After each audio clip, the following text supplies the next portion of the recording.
Je m'appelle Francis Pisani et je suis journaliste. Je travaille entre autres pour Le Monde et j'ai le plaisir de vous souhaiter la bienvenue à ce webinaire intitulé « Certification et formation forestière, qu'existe-t-il aujourd'hui ?» C'est le deuxième d'une série de 4 webinaires dont les résultats seront déterminants pour intensifier les collaborations et les synergies efficaces entre les acteurs de la formation, les organismes socio-professionnels et l'emploi. L'objectif du webinaire est de faire un état des lieux de ce qui existe aujourd'hui dans le paysage français en termes de certification et de formation forestière. Comme vous le savez, les métiers forestiers sont pleins de risques. Ils proviennent des outils coupants, des machines dangereuses, des environnements qui changent constamment et vous obligent à adapter vos modes d'action en permanence, sans oublier les animaux et les difficultés d'accès des secours à la zone en cas d'accident. Pour tenter de contrer ces effets, autorités et associations professionnelles ont multiplié les réglementations et les forestiers se doivent de porter leur EPI, équipement de protection individuelle, de remplir des documents spécifiques comme le DUER, le document unique d'évaluation des risques, et de passer leur SST, formation sauveteur secouriste du travail. Cependant, pour que cela fonctionne vraiment, ainsi que pour optimiser la productivité des entreprises forestières, la formation initiale puis continue est absolument essentielle. Nous aborderons donc les diverses formations et qualifications existant dans le paysage français, telles que par exemple le certificat de compétence pour les entrepreneurs de travaux forestiers, qui est né d'un projet européen du Centre forestier nommé Concert. Nous verrons aussi les liens avec le monde professionnel. Un mot maintenant sur la méthode. Je vais d'abord demander à chacun des 3 intervenants de se présenter en quelques mots, comme ça vous pourrez les identifier directement. Je leur donnerai ensuite la parole à tour de rôle et ils auront 10 minutes pour faire leur présentation. Chacune sera suivie de questions par les participants et je les invite à les poser dans la partie de droite de l'écran que vous pouvez activer en cliquant sur « Converser » en bas. C'est très important cette participation. Ce n'est pas parce que nous sommes online que nous ne pouvons pas dialoguer, interagir. Et c'est comme ça que ça devient le plus riche. Nous y sommes arrivés la dernière fois. Il faut qu'on fasse encore mieux cette fois-ci. Enfin, nous aurons une dizaine de minutes pour terminer, pour permettre aux intervenants de se répondre s'ils en éprouvent le besoin et aux participants de poser des questions portant sur l'ensemble des interventions. Comme pour le premier webinaire, les organisateurs ont prévu une sorte de tombola. Elle permettra de désigner par tirage au sort 2 des participants qui gagneront ainsi le droit à une formation. Le bruit court, je ne suis pas certain qu'elle pourrait être limitée à ceux qui posent des questions, donc il faut y aller. Nous le verrons à la fin. Messieurs les intervenants, auriez-vous la gentillesse de vous présenter, nous dire brièvement vos noms, fonctions et intérêts particuliers? Commençons par Christian Salvignol. Donc, je suis Christian Salvignol et j'interviens ici ce soir en tant que président du réseau national des centres de formation forestière qui s'appelle EduForest France. Et à titre principal, je suis directeur d'un centre de formation forestière dans le sud-est de la France. Merci. Fabien Mallet. Bonsoir à tous, donc Fabien Mallet, moi je suis technicien forestier en Ariège, je suis de l'ONF, donc l'Office national des forêts. Je gère des propriétés forestières et je fournis des chantiers d'exploitation forestière à une école, à un centre de formation forestier. Merci. Roger Casal. Bonsoir, donc Roger Casalet, je suis gérant de la scierie établissement Casalet Bois et Matériaux implanté dans l'Ariège depuis 3 générations. Je suis trésorier du syndicat de propriétaires forestiers du 09 et je suis aussi trésorier du syndicat des exploitants forestiers et scieurs de l'Ariège et du 31. Merci beaucoup à vous 3 pour ces présentations succinctes et claires. Je passe la parole à Christian Salvignol pour 10 minutes. Bien, je vais essayer de dresser un tableau le plus simple possible. Les formations forestières, je pense aux formations à l'exploitation, aux travaux forestiers, sont nées en France dans les années 70 avec un centre réputé d'ailleurs qui était dans l'Ariège. L'Ariège avait donné le temps et c'était sur demande de la profession. Et ça, c'est une caractéristique forte encore aujourd'hui. Nous travaillons en lien très étroit avec la profession et notre objectif est de répondre aux besoins des professionnels. Donc les besoins en personnel et les besoins en compétences dans le cadre de la formation continue. Donc on parle de formation. La formation, c'est la construction et l'amélioration des compétences. Alors il y a des formations qui s'adressent aux jeunes, il y a des formations qui s'adressent aux jeunes adultes et aux salariés d'entreprise, aux entrepreneurs, aux exploitants, aux chefs d'entreprise. Finalement, les formations sont montées en fonction des besoins qui sont exprimés par tous ceux qui sont fondés à exprimer des besoins. La société exprime des besoins, les jeunes expriment des besoins, les employeurs expriment des besoins, et donc les formations sont mises en place en fonction de ces besoins. En France, les formations forestières se font sous l'égide du ministère de l'Agriculture, la Direction générale de l'enseignement et de la recherche, et les diplômes, quand on parle de diplômes, sont des diplômes officiels du ministère de l'Agriculture. Nous avons des CAP, des brevets professionnels, des bacs pro, nous avons des certificats de spécialisation, nous avons BTS et encore d'autres formations. Et à ces diplômes officiels s'ajoutent des certifications.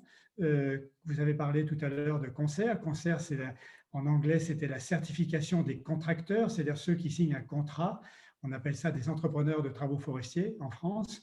Et puis, vous avez le permis tronçonneuse, qui est une certification européenne née du travail de coopération entre les centres de formation en Europe. Voilà. Alors, les centres de formation sont répartis sur le territoire en France et en général, on trouve toujours un centre de formation dans les massifs forestiers importants. En ce qui concerne les Pyrénées et la zone d'où viennent nos amis qui sont là aujourd'hui, en Ariège, il y a un centre de formation important qui rayonne sur le secteur et qui travaille en étroite liaison avec le milieu professionnel. Et c'est comme ça dans les autres régions de France. Et c'est pour ça que les formations sont souvent, je ne dis pas tout le temps, mais souvent des formations en alternance de séjours au centre et de séjours en entreprise, parce que les entreprises s'impliquent fortement dans la formation. Et dans les entreprises, j'entends toutes les entreprises, y compris les grandes entreprises comme l'Office national des forêts, qui participent à la formation de manière très pratique et réelle et de façon très importante. Donc les formations forestières sont très souvent des formations en alternance parce que ce sont des formations de terrain qui nécessitent un séjour en milieu professionnel pour donner toutes leurs dimensions. La particularité de ces formations, quand elles concernent les travaux forestiers, c'est qu'elles se font sous différents signes. Le premier signe important, c'est la gestion durable des forêts. La gestion durable des forêts, c'est le cœur du métier des forestiers. Tous ceux qui travaillent en forêt œuvrent pour sa gestion durable. Ensuite, les formations forestières travaillent sous le signe de la prévention des accidents du travail, car ce sont des formations qui font appel à des moyens dangereux quand ils sont mis en œuvre par des gens qui ne sont pas qualifiés. Et les métiers de la forêt sont des métiers qui réclament une très haute qualification parce que, en l'absence de qualification, on s'expose à des risques considérables. D'ailleurs, on en vient à dire partout dans le monde que nul ne devrait être autorisé à travailler en forêt sans la qualification nécessaire pour faire le travail qu'il y a à faire en forêt. Et on a encore du chemin à parcourir de ce point de vue-là. Les formations forestières sont des formations coûteuses parce qu'on a des taux d'encadrement très spécifiques. Une formation de bûcheron, c'est un formateur pour 6 stagiaires. Les formations de conducteurs de machines, c'est un formateur pour 2 à 4 stagiaires, mais en tous les cas, un formateur de machines et 4 stagiaires, vous voyez qu'on a des formations qui sont très, très coûteuses. Une machine forestière coûte entre 300 et 400, voire plus, 400 000 euros. Et ce sont des formations qui réclament des moyens pour aller sur les chantiers formation, des minibus, des logistiques sécurité, des logistiques de communication, et qui réclament également des formateurs très qualifiés. Ces formateurs sont souvent issus du milieu professionnel, ce qui est un moyen de varier leur parcours, leur carrière quand ils sont expérimentés. Ces professionnels sont ensuite formés pour devenir formateurs et ils sont capables de faire part de leur expérience aux personnes que nous formons. Les formations s'adressent donc aux jeunes, aux adultes et aux salariés d'entreprise. Alors, les jeunes et les adultes, on a des diplômes et des certificats qui répondent à leurs attentes. Et la formation des salariés d'entreprise ou des chefs d'entreprise, en général, est de la formation sur mesure. C'est-à-dire que là, il y a un lien qui se fait entre le demandeur et celui qui assure la formation. Et celui qui assure la formation, son job, c'est d'apporter une réponse spécifique à la demande qui lui est faite.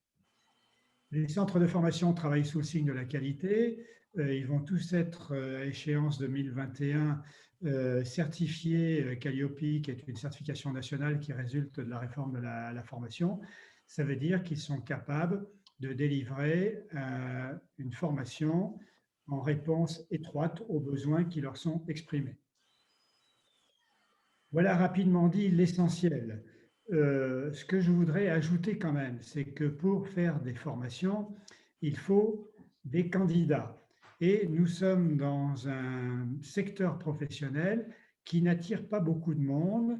La première raison en est que dans beaucoup d'endroits en France, les gens ignorent qu'on peut faire carrière dans le secteur forestier.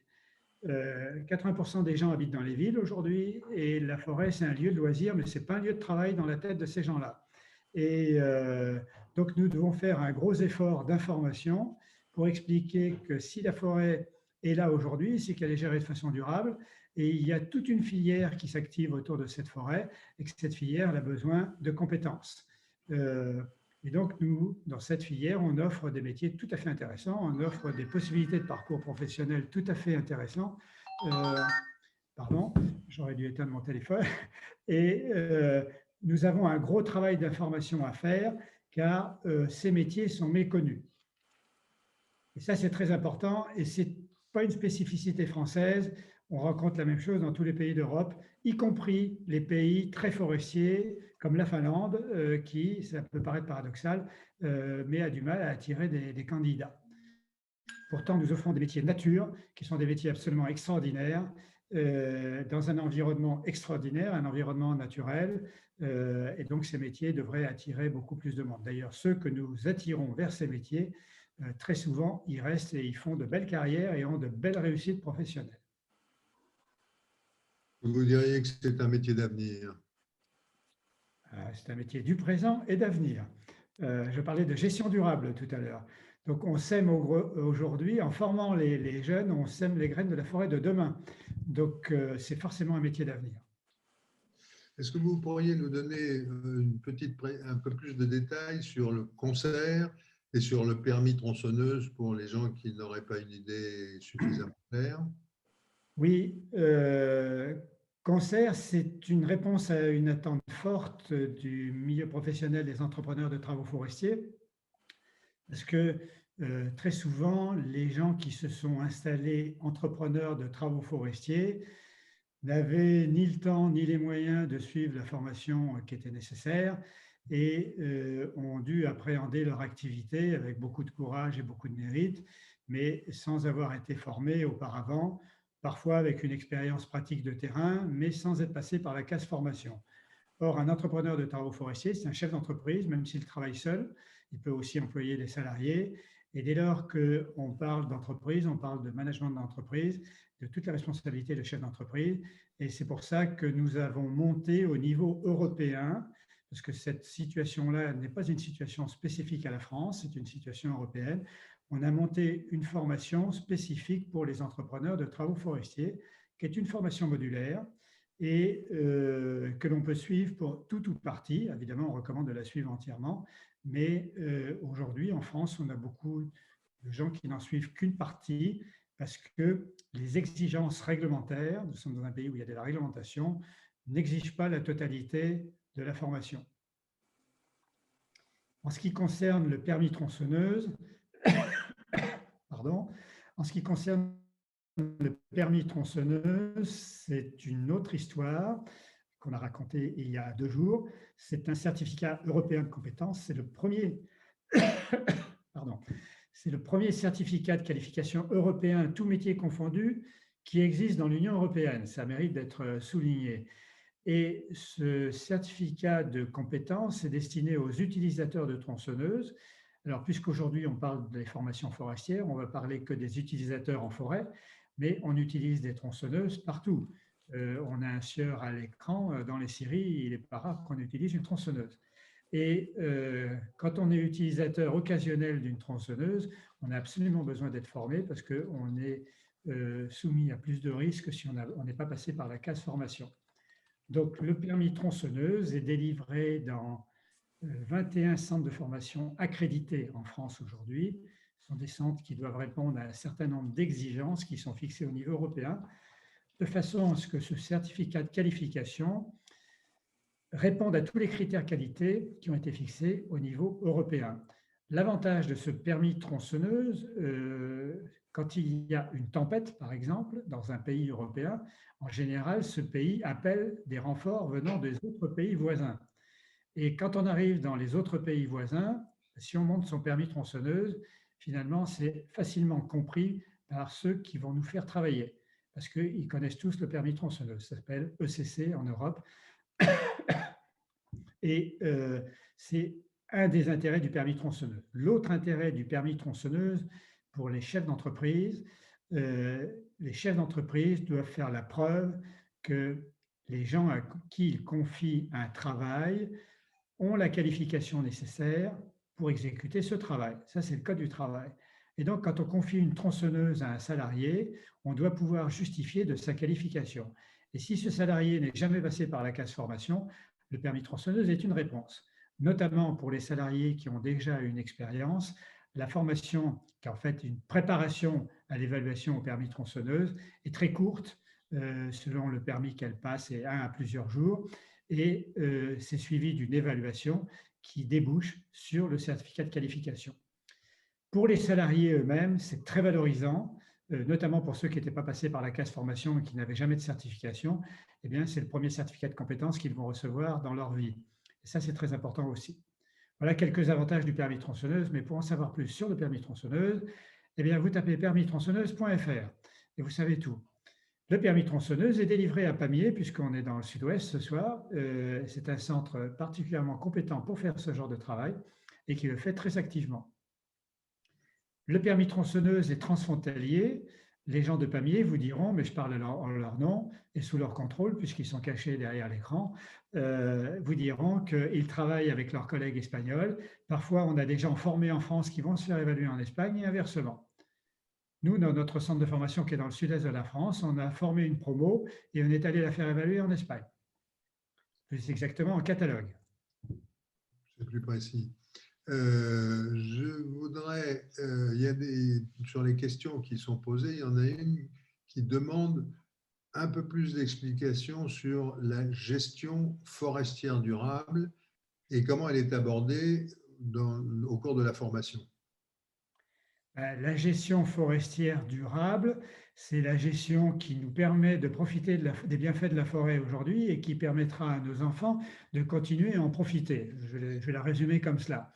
Ça veut dire que quand un forestier travaille, ce qu'il fait aujourd'hui, il le fait en pensant à ce qui va se passer demain dans cette forêt.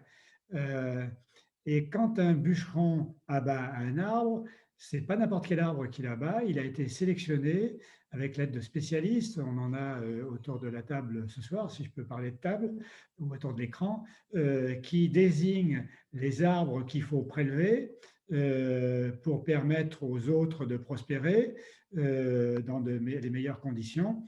Et en même temps, l'intérêt de cette opération, et là je parle sous le contrôle du sieur, c'est que cet arbre qui est prélevé en forêt, qui est récolté en forêt, va avoir de multiples utilisations. Il va commencer par passer en scierie très souvent, où on va commencer par récupérer les plus belles parties qui permettent de faire des quantités d'objets ou de choses que nous utilisons tous les jours dans la vie quotidienne.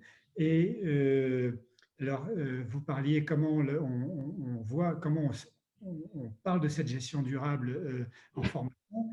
La gestion durable est au cœur du métier parce que tout ce qu'on fait est sous le chapeau gestion durable.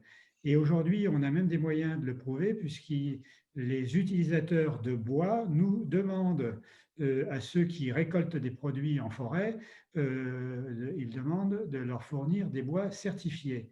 Et la certification forestière aujourd'hui certifie la gestion durable. C'est-à-dire, si toute la chaîne est certifiée gestion durable, quand vous achetez un meuble ou quand vous construisez une maison avec des bois qui proviennent d'un sieur local, si ces bois sont certifiés, c'est la garantie pour vous que ces bois proviennent de forêts gérées de façon durable. Et finalement, vous participez, en utilisant ces bois, vous participez à la gestion durable des forêts en tant qu'utilisateur final.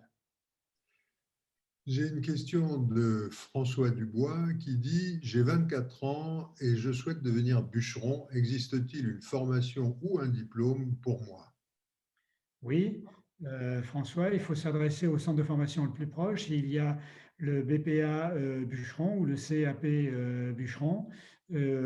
Ça se fait dans le cadre de la formation professionnelle et ça peut se faire à temps plein ou par alternance. À temps plein, ça dure dans les 6 mois. Par alternance, ça dure 1 an.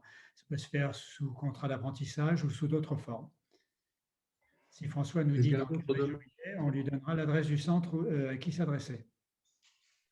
Virgile Allard demande « Est-ce que les centres de formation forestiers sont équipés de tronçonneuses électriques ?» Oui, la plupart d'entre eux commencent à les utiliser, mais surtout les centres de formation qui font de l'élagage, parce que pour le bûcheronnage, on en est au début et les tronçonneuses existent. Le problème, c'est l'autonomie de la batterie. Et on a encore des progrès à faire. Donc la tronçonneuse pour le bûcheronnage, la tronçonneuse électrique, ce n'est pas partout possible. Mais ça existe et les centres de formation en sont équipés. Bien, merci beaucoup Christian pour cette merveilleuse introduction. Je vais passer la parole à Fabien Mallet. Ça va être dur de prendre la suite quand même, mais je vais faire le nécessaire. Donc, bon, on a fait un bon point sur la formation, mais c'est vrai que bon, moi je travaille à l'Office national des forêts. Je pense que c'est important de remettre dans le contexte et d'expliquer un peu ce que représente aussi la forêt pour tout le monde. Donc, il ne faut quand même pas oublier que les écosystèmes forestiers recyclent et stockent le carbone. Ils ont quand même un rôle à jouer dans l'écologie en filtrant l'eau et en enrichissant les sols, donc c'est quand même pas rien. Et la gestion des forêts doit répondre à 3 besoins, donc à accueillir le public, préserver la biodiversité et produire du bois. Alors, ça peut sembler pour certains problématique, mais c'est un fait. La forêt, c'est à peu près 1/3 de la surface de la planète, donc elle a un rôle important dans la régulation du climat et elle atténue quand même fortement le réchauffement climatique.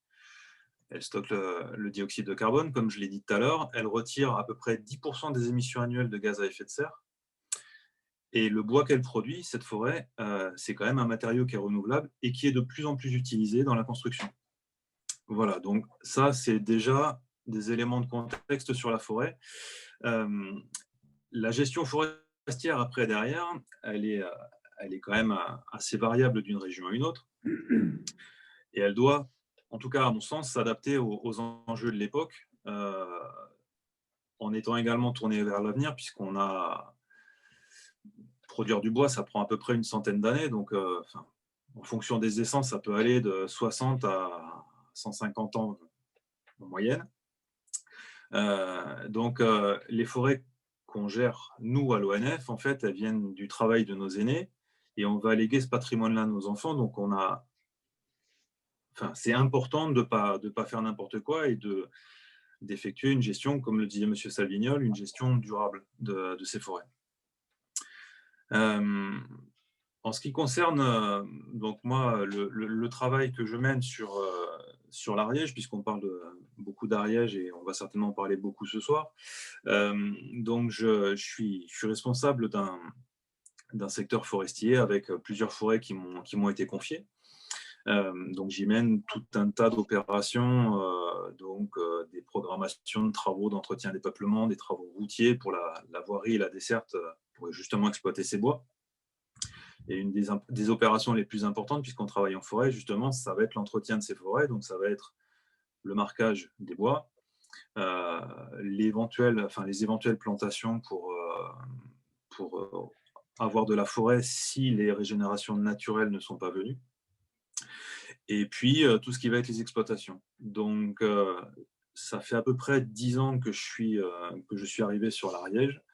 Ça fait à peu près 10 ans que je travaille avec un centre de formation qui se trouve à Pamiers. Donc, en gros, tous les ans, on met à disposition de l'école des chantiers d'exploitation forestière. Donc là, en plus, on est sur des zones de moyenne montagne avec un relief qui est quand même relativement marqué, ce qui fait la spécialité de l'école de Pamiers, qui est une exploitation en forte pente, voire très forte pente par endroit. Donc, ça permet de mettre les élèves qui vont sortir de l'école qui est ici, mais chaque centre de formation a sa spécificité, je dirais. Un centre qui va être en plaine n'aura pas les mêmes spécificités qu'un centre qui va se trouver sur une zone de montagne. Mais tous les élèves qui vont sortir d'un centre de formation, en fait, vont connaître des mises en situation concrètes. Et c'est ce qui nous intéresse, nous, en tant qu'organisme qui va confier des exploitations à des professionnels. C'est-à-dire qu'on va avoir des jeunes qui sortent de l'école, alors que ce soit des jeunes en formation qui viennent de formation pour adultes ou des jeunes qui viennent de l'apprentissage. On va avoir des jeunes qui sont opérationnels tout de suite, qu'on a cadrés pendant toute leur formation. Donc, il ne faut quand même pas oublier que le métier, que ce soit bûcheron ou débardeur, c'est quand même un métier qui est physique, qui est risqué. Et tout est fait justement dans ces formations pour permettre aux élèves d'avoir un bagage des connaissances techniques et puis des connaissances en sécurité qui leur permettent derrière d'exercer un métier sans se mettre en danger, et puis leur permettent d'exercer un métier qui leur permette de gagner leur vie. Parce que c'est quand même aussi le but du jeu, c'est de travailler pour gagner quelque chose. Voilà, donc nous, notre objectif, en tout cas moi sur le secteur dont j'ai la gestion, c'est de confier des chantiers à cette école pour mettre les élèves face à la réalité de terrain, qui comprennent pendant la durée de leur formation ce qu'on attend d'eux. C'est-à-dire que moi, je suis là de l'amont des exploitations, c'est-à-dire que, comme je le disais tout à l'heure, moi, avec les équipes avec qui je travaille, on intervient, on marque les arbres qui doivent être exploités. Donc ça, c'est pareil, c'est des formations, c'est de la connaissance. Donc nous, on décide les arbres qui doivent être exploités et derrière, on les confie à des exploitants. Là, dans ce cas-là, l'exploitant est remplacé par une école. Mais les contraintes sont les mêmes, c'est-à-dire que j'ai exactement le même niveau d'exigence avec une école qu'avec des entrepreneurs de travaux forestiers traditionnels. Ce qui fait que les élèves sont obligés de se mettre au même niveau d'exigence. Alors, je n'attends pas d'eux, quand ils commencent leur saison scolaire, d'avoir le même niveau que des professionnels qui travaillent depuis 20 ans. Mais on exige d'eux, au fur et à mesure de l'année, un niveau qui, à la fin, est un niveau de professionnel. Et on a vraiment, en tout cas en ce qui me concerne, j'ai vraiment un niveau d'exigence qui est aussi élevé pour eux que je pourrais l'avoir sur un professionnel qui exerce depuis une dizaine d'années. Et ça, c'est important parce que on a quand même un fort besoin de professionnels du bois. Donc, en tout cas, sur tout ce qui va être la première chaîne d'approvisionnement, donc les bûcherons et les débardeurs, c'est quand même, étant donné que c'est un métier physique, on a des personnes qui vont faire carrière longue, mais on a aussi beaucoup de personnes qui abandonnent parce que c'est difficile, c'est quand même, il ne fait pas beau tous les jours, ici il y a du relief, ça peut être compliqué, mais on a une relève qui arrive derrière, qui est motivée, qui est dynamique. Et voilà, c'est important que cette relève elle soit formée et bien formée avec des chantiers qu'on pourrait donner à n'importe quel professionnel. Voilà. En plus des chantiers qu'on met à disposition à l'école, donc sachant que là, c'était un peu particulier dans le cas de l'Ariège, puisqu'on a une convention de partenariat avec le centre de formation de Pamiers. Donc, en gros, on leur met à disposition des chantiers tous les ans. Peut-être que d'autres centres de formation font différemment. Par contre, il est prévu en plus que quand j'interviens sur les chantiers pour contrôler les exploitations, J'interviens pas uniquement comme donneur d'ordre, j'interviens également un peu comme formateur, entre guillemets, c'est-à-dire que si je m'aperçois qu'il y a des défauts, etc., je vais leur donner des conseils, je vais leur dire ce que j'attends d'eux, en tout cas en début d'année. C'est vrai que quand on est à la fin de la formation, en général, ils savent ce que j'attends d'eux, donc quand ils me voient arriver, c'est plus le père Fouettard, mais c'est pour leur bien. C'est-à-dire que quand ils sortent de cette formation, on sait, et c'est déjà arrivé, on sait qu'ils sont en capacité à travailler tout de suite. Et ça, c'est vrai que c'est quelque chose qui est extrêmement important pour moi et pour les centres de formation, c'est qu'on a réussi à partir du moment où les jeunes, quand ils sortent de formation, ils sont employés tout de suite et ils sont employables. C'est-à-dire que voilà, ils peuvent créer une entreprise, ils peuvent être embauchés par un patron et il n'y aura pas un temps de latence. De suite, on peut les mettre au travail et de suite, ils sont en capacité de travailler correctement. Voilà à peu près ce que j'avais à dire. Ça va être peut-être un peu plus court que Monsieur Savignol, mais C'est pas un souci, c'est parfait. Est-ce que vous pourriez, vous avez commencé à dire sur la fin comment vous interveniez dans la formation, pas seulement vos exigences. Est-ce que vous pourriez nous dire concrètement comment les professionnels interviennent dans la formation, en nous donnant quelques détails, quelques exemples de comment vous faites? alors, par exemple, là, bon, si on prend le cas de l'école de Pamiers, donc les formateurs sont des professionnels, déjà. Donc, ça veut dire que les formateurs qui interviennent ont également des chantiers de leur côté. Donc, déjà, ça permet d'avoir des formateurs qui sont au courant de la réalité de terrain. C'est quand même quelque chose qui est extrêmement important. Et puis, moi, j'interviens. Alors, c'est des fois mal vécu, mais moi, j'interviens pour faire respecter un cahier des charges. C'est-à-dire que j'ai des commandes en fonction des bois qui sont exploités et des contrats que je dois approvisionner. Donc, j'ai des cahiers des charges à respecter et je viens contrôler finalement que les élèves qui ont coupé et qui ont débardé le bois ont respecté les consignes que j'avais données. Donc, en fait, les élèves se retrouvent encadrés par des professionnels et travaillent pour toute une filière, en fait, parce qu'ils ne travaillent pas pour mettre du bois à bord de route et s'arrêter à ça. C'est qu'en fait, le bois qu'ils mettent bord de route, euh, qu'ils exploitent, qui correspond à mon cahier des charges, c'est que derrière, il part vers des scieries. Et donc, la finalité, elle est là, c'est-à-dire qu'ils répondent à un vrai besoin et répondent au cahier des charges qui nous a été donné par les scieurs, par nos acheteurs de bois. Et en plus de ce contrôle de qualité, j'en prends un terme très générique, il y a des professionnels qui leur montrent comment on fait. Enfin, je veux dire, vous l'avez évoqué en termes génériques, il y a des professionnels qui leur montrent, ce sont des vrais professionnels, pas qui leur montrent comment on fait. Vous Oui, tout à vérifiez fait, que c'est fait comme ça doit être, mais c'est un monde comment ça doit être fait. Là, j'ai bien une sûr. question qui m'est transmise par Marguerite. Vous dites que le type d'exercice forestier fait par les apprenants dépend du lieu du centre de formation, plaine ou montagne. Existe-t-il donc des échanges entre centres de formation ou des périodes de formation dans différents types de forêts? Et les liens, et qu'arrive-t-il des liens entre écoles ou qu'en est-il des liens entre écoles forestières et organismes et ONF? Est-ce que c'est courant? Alors, je sais par exemple que pour l'école de Pamiers, un partenariat avec une école qui est à Bazas, si je ne dis pas de bêtises. Donc, en fait, il y a des échanges entre sites de formation. Donc, il y a une école qui est en montagne, Bazas, c'est dans les Landes.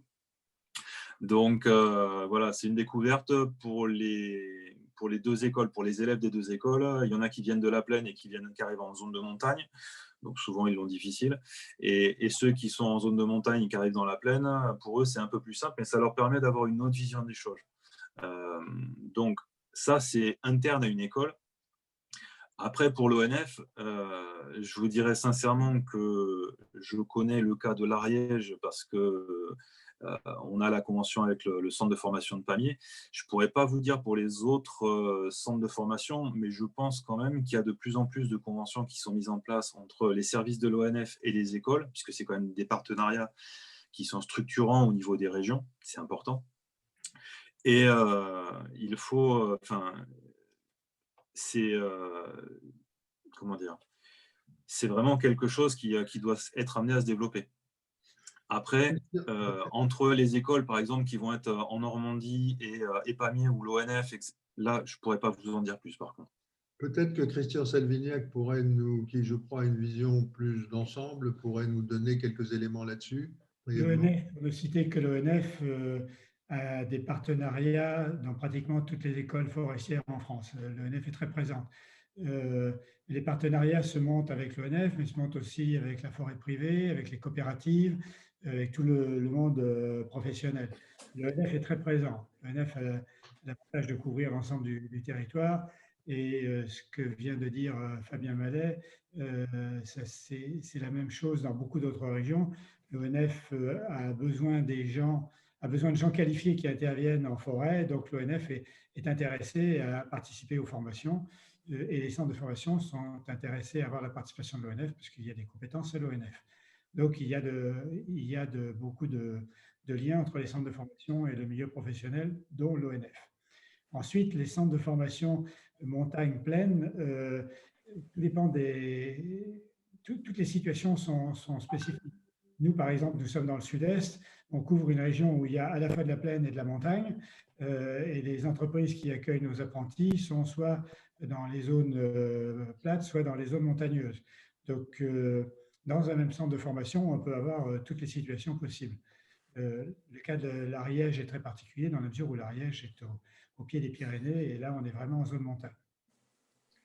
Une question, on revient à Fabien, une question que j'attendais avec impatience parce que je me la pose, c'est les métiers forestiers sont-ils accessibles aux femmes? Avec cette précision, il me semble qu'il y a une certaine désinformation ou manque d'information sur ce sujet. Alors, Fabien.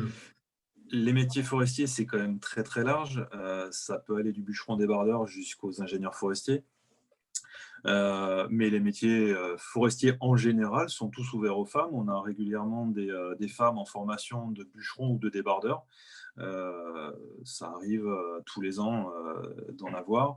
Et après, c'est vrai que sur les personnels de terrain, en tout cas pour l'ONF, il y a de plus en plus de femmes qui intègrent les équipes. Et c'est tout à fait normal. Pour nous, on ne fait pas de différence entre hommes et femmes. Finalement, c'est une personne. Aujourd'hui, quelle est la proportion dans l'école dans le centre de formation auquel vous participez? À peu près. Alors, je voudrais pas vous dire de bêtises. Je crois qu'il y en a une sur toute la promotion. Donc, ça fait à peu près sur la promotion complète. Mais peut-être que les personnes du centre de Pamiers pourraient mieux répondre que moi. Mais je crois que ça doit représenter 10 à 20% de l'effectif. Okay. Peut-être. Merci. Question de Sam Boubois. Puis-je faire une formation en accéléré car je pense avoir de bonnes bases? Les formations sont définies après un positionnement du centre de formation. Le candidat arrive, on voit ce qu'il sait déjà faire et à partir de son expérience, de ses capacités acquises précédemment à son entrée en formation, doit définir la durée de la formation. Alors, ce ne sont pas des formations accélérées, ce sont des formations dont la durée peut être plus courte. Ce n'est pas tout à fait pareil. C'est-à-dire, ce qu'on apprend, on l'apprend au même rythme que les autres. On n'apprend peut-être pas la totalité si on en sait déjà une partie. Autre question de Pierre, cette fois-ci. Combien va me coûter ma formation? Fabien peut-être ou Christian? Alors là, moi, je ne pourrais pas vous répondre. Ouais, je peux répondre. Une formation par apprentissage est gratuite pour l'apprenti. Il a ses frais de séjour au centre de formation à payer et il a ses frais de déplacement pour se rendre à son travail et pour se rendre en formation. Il y a quelques aides financières à la clé. Donc, on peut suivre une formation sans sortir beaucoup d'argent. Merci. Enfin, une précision de Frédéric Vavasseur, 10% de filles en élagage et en forêt. On va changer de... Il y a une question qui est quand même intéressante. Peut-on faire ce type de formation à distance? Oui, on va répondre par une petite blague. Si on habite pas Pamiers, il faudra faire la distance jusqu'à Pamiers pour se former. Non, c'est une petite blague. En fait, il y a des connaissances qu'on peut acquérir via des plateformes de formation, mais dès lors qu'il s'agit d'utiliser des matériels, aujourd'hui, ben, il faut aller sur place et les utiliser en réel. Les employeurs qui embauchent les gens que nous formons ne demandent pas s'ils ont entendu parler des machines, mais ils leur demandent s'ils savent s'en servir. Très bien. Donc, Merci. Nous allons passer la parole enfin à Roger Cazalet. Euh, euh, donc, à vous, Roger. Bonsoir. Donc, comme je vous ai dit précédemment, je suis gérant d'une scierie, nous sommes 20 salariés. Et notre grosse problématique au jour d'aujourd'hui, c'est de trouver du personnel qualifié. Voilà le gros problème que nous avons. Autant en scierie qu'en exploitation forestière. Donc, tout l'attrait de faire une formation, pour moi, qui aurait 3 objectifs. Le premier objectif, pour trouver du personnel qualifié, que l'école aurait formé, des jeunes, ou de former et pour améliorer les compétences de notre personnel, et ensuite remettre à niveau aussi notre personnel pour toutes les formations possibles pour améliorer la qualité et le rendement. Ensuite, nous travaillons en partenariat aussi avec le CFPA de Pamiers-Ariège en faisant visiter, en améliorant la scierie pour découvrir les métiers. Car aujourd'hui, nous sommes confrontés à un problème. Les jeunes ne connaissent même pas le nom de la scierie. Ils ne savent déjà pas l'écrire. C'est grave. Et donc, nous sommes un métier, je dirais, oublié. Et donc, pour la formation, pour moi, un grand avantage de nous faire connaître dans tous les domaines d'activité, dans le domaine de bûcheron, de débardeur, chauffeur skideur, porteur, terre tabatteuse, des métiers de chauffeur, quoi, très agréable à réaliser, ou même en scierie pour conducteur de scie, des ligneuses, scie de tête, écorçage.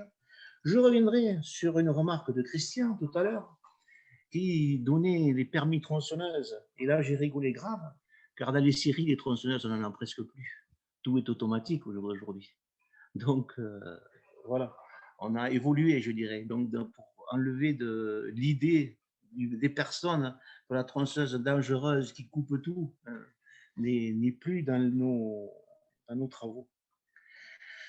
On travaille aussi, donc, je vous dis, en partenariat avec le CFPA sur des chantiers forestiers. Donc, Fabien Mallet, on travaille ensemble aussi. Et nous avons des chantiers forestiers qui sont mis à disposition des écoles aussi. Surtout, travailler comme dans l'Ariège, nous avons de grosses difficultés pour accéder au chantier. On peut travailler que très peu de mois dans l'année par la bonne saison. Et quand la pluie arrive ou la neige, on est obligé de travailler, je ne dirais pas en plaine, mais des chantiers accessibles en route forestière goudronnée, bien empierrée pour que les formateurs et les élèves puissent accéder en voiture facilement et nous pour aller chercher le bois. Voilà. Ensuite, je dirais que l'avantage que nous avons de la formation, lorsque ces jeunes viennent nous visiter en scierie, on peut leur montrer la réalité de leur travail. Les bois qu'ils coupent, ils vont servir à quoi? Ils vont servir pour du sciage de bois noble pour faire de la charpente, du bois pour faire de la palette ou du caissage, ou du bois pour faire du bois énergie. Dans la mesure où, lorsqu'on va les former pour travailler, pour couper l'arbre, comme disait M. Fabien Mallet, qui est marqué, qui est choisi pour être abattu, il va avoir une bonne destination qui formera bien l'élève pour savoir exactement ce qui va se passer avec ce bois. Moi, je suis tout à fait partant et je travaille avec le CFPA pour former et pour améliorer et continuer à avoir le maximum d'aide pour toutes les formations possibles, je dirais par la forêt, parce que mon domaine est vaste. On vient parler aujourd'hui de l'activité scierie, on pourrait parler aussi très bien de la sylviculture, des grandes coopératives en France qui gèrent la forêt, autant dans les Landes, dans le Limousin, dans différentes régions françaises. Donc, je dirais qu'en forêt, on a besoin de formation très importante et un budget très important pour faire découvrir ce métier en idée et pour améliorer et surtout garder une gestion de forêt durable pour donner à nos enfants, aux années futures, une forêt accessible à tous et pour tous. Quelle est Voilà. votre définition, puisque la question a été posée et que j'imagine que chacun a une vision plus ou moins complémentaire, mais un peu différente. Quelle est votre définition de la gestion de la forêt durable? Oh, la forêt gestion durable, c'est facile. La forêt gestion durable, pour moi, il y a deux types de forêts. Vous avez la forêt qui est cultivée, donc qui en coupe les arbres nécessaires. Dans nos Pyrénées, on y travaille de régénération, donc on coupe les bois nécessaires et utiles pour que les arbres puissent se développer normalement. Et ensuite, vous avez la forêt qui sont les plantations, les éclaircies, première, deuxième, troisième éclaircie, et malheureusement la coupe rase. Et ensuite, on replante. C'est tout le contraire de ce qui se fait en Amazonie, si je comprends bien, pour Voilà, prendre un tout à exemple. fait, tout à fait, tout à fait. Vous avez donc manifesté au départ un gros attrait, un gros intérêt pour la formation, Oui, et vous avez parlé de la visite de la Syrie. oui. Est-ce que, comment participez-vous à cette formation et qu'est-ce que ça représente? Racontez-nous un peu ce que c'est que la visite d'une Syrie pour les gens qui s'intéressent à ce type de formation, pour leur montrer combien ça peut être intéressant. Et est-ce que Ah, c'est bien déjà, le cœur du dispositif, la Syrie, ce qu'on oublie un peu? c'est simple. Les personnes qui veulent visiter la Syrie, déjà, sont étonnées par les grumes de bois. Déjà, les différentes essences qu'on peut scier. Nous aussi, au jour d'aujourd'hui, en gros, une bonne douzaine d'essences de bois. Donc, ils découvrent un peu, si vous voulez, que dans la forêt, il existe plusieurs types de bois. Pour eux, c'est un bout de bois. Voilà. Chez nous, il y a du épicéa, douglas, mélèze, frêne, chêne, châtaignier. Voilà. Donc, le premier attrait, c'est déjà de découvrir le bois. Ils découvrent les variétés d'essence de bois. Ensuite, ils voient les bois qui sont coupés automatiquement, écorcés. Ensuite, on les scie, on fait différents produits. Et après, ce qui les intéresse surtout, c'est ce qu'on fait de ces produits. Donc, des produits connexes, ces produits. Donc, on leur explique que les écorces sont recyclées pour les chaudières, les plaquettes serrées sont recyclées pour faire du papier, la sciure est recyclée pour faire des granulés. Donc, ils sont, je dirais, un attrait très important dans la mesure où ils voient que rien ne se perd, que tout se transforme. Et comment, les questions sont comment on fait ça, pourquoi on fait ça et comment on fait ça.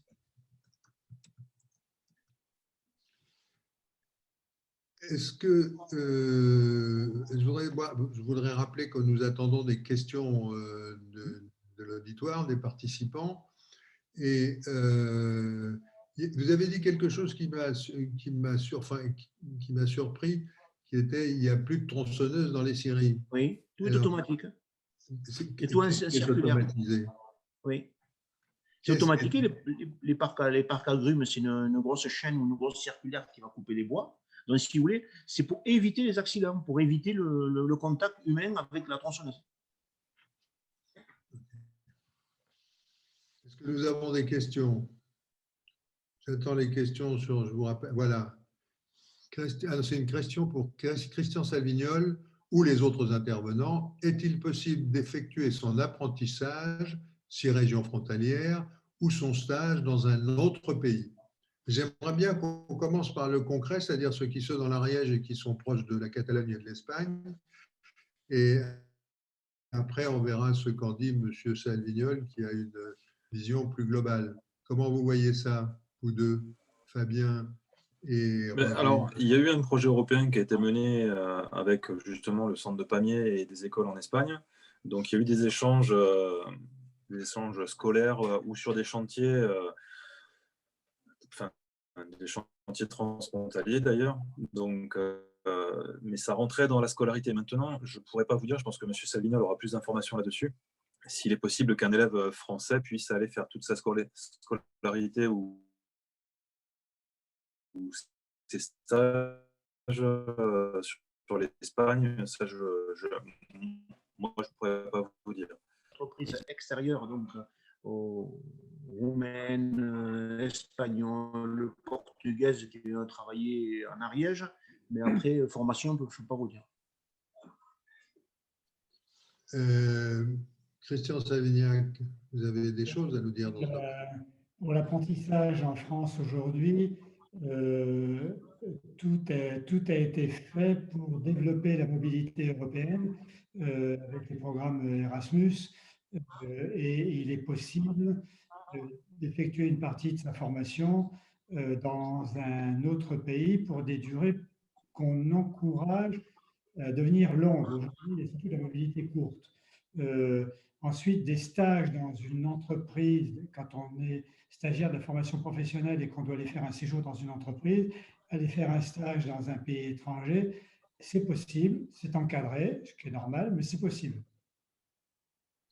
Et ce que vous disiez la dernière fois dans le premier webinaire, c'est que les diplômes qu'on obtient sont valables dans toute l'Europe. C'est-à-dire, c'est l'autre aspect, à quoi servent ces formations?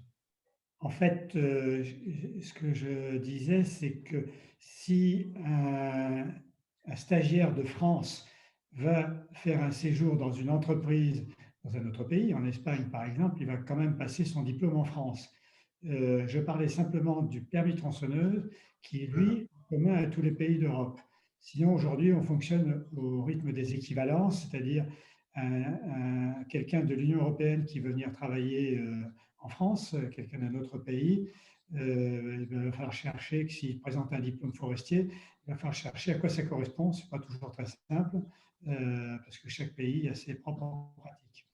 Et les échanges qu'il y a au niveau européen, comme en ce moment entre l'Espagne et la France ou l'Italie et la France, visent à trouver des solutions simples pour les entreprises de façon à ce que ces dernières puissent identifier rapidement la compétence des gens qui se présentent avec un diplôme.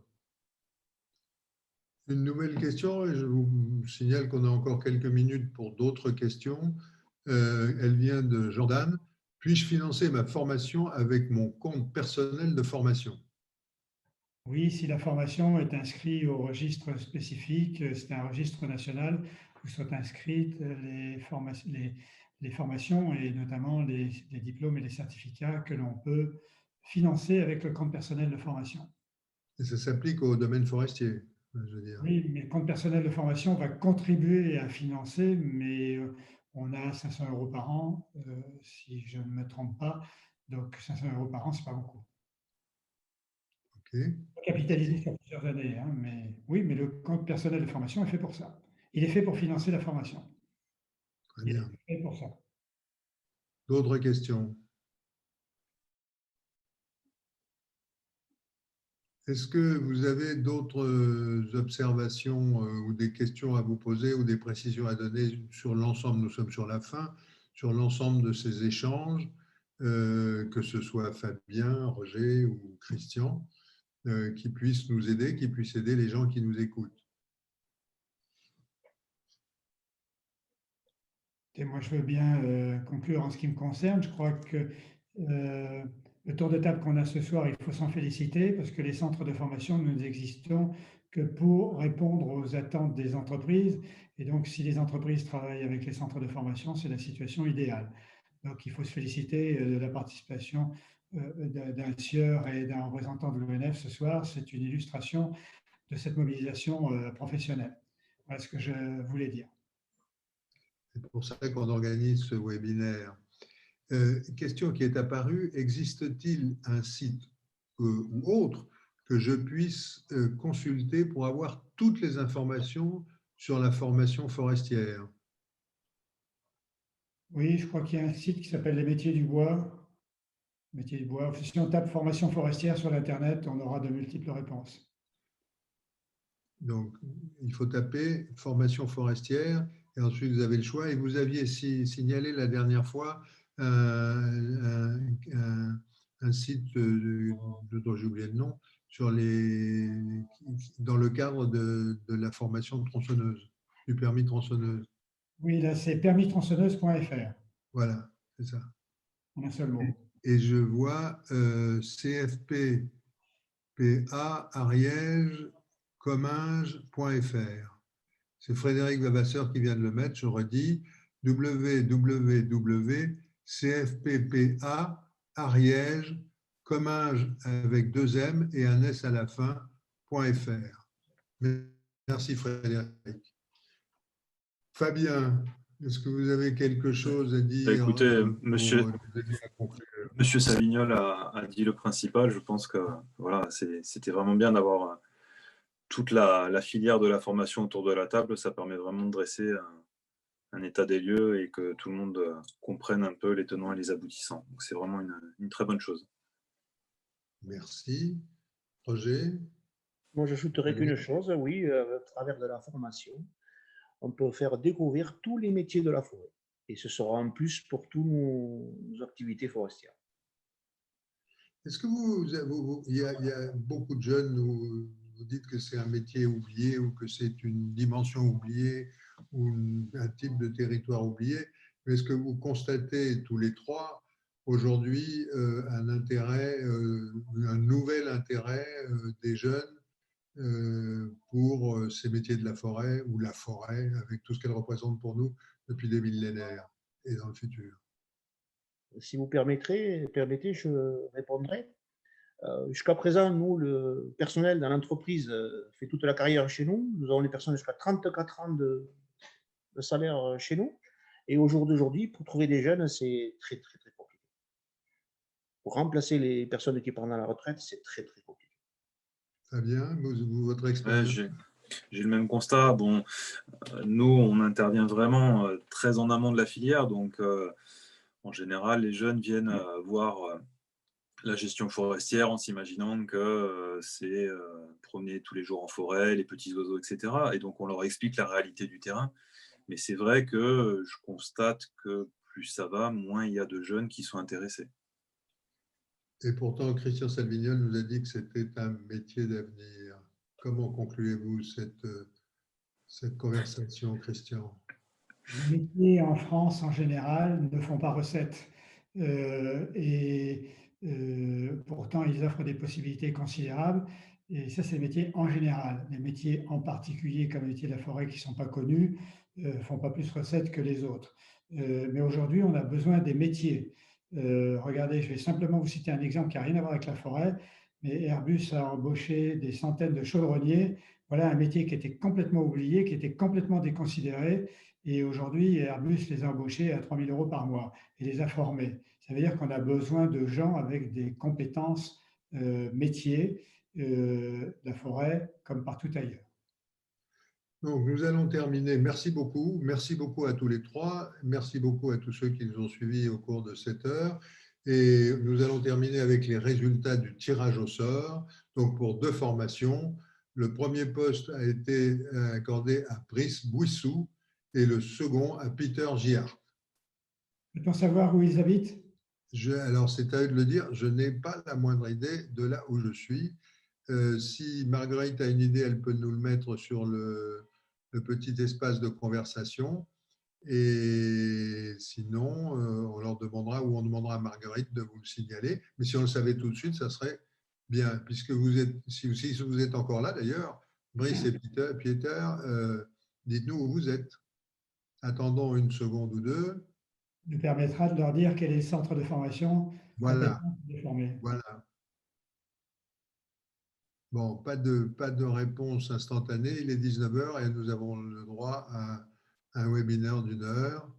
Donc, on va terminer là et on trouvera une autre façon de les aider un peu plus tard. Merci beaucoup, messieurs. C'était passionnant. Ah, attendez, Brice dit « Je suis stagiaire à la formation en BPRCF à Pamiers ». Bien, M. Vavasseur va s'occuper de lui. Donc, M. Vavasseur va s'occuper de lui. Et il nous demande Peter, que j'ai vu apparaître tout à l'heure. Il dit « Génial ». Non, Brice dit « Génial, merci ». Il est très content, c'est très bien. Et nous attendons Peter, mais je ne sais pas s'il réagit, s'il a le moyen de le faire. Écoutez, je vous remercie beaucoup et je vous rappelle que nous avons un autre webinaire mardi prochain à la même heure et un 4e jeudi de la semaine prochaine à la même heure aussi. Nous vous y attendons tous et nous continuerons ces conversations sur les métiers de la forêt. Merci, messieurs.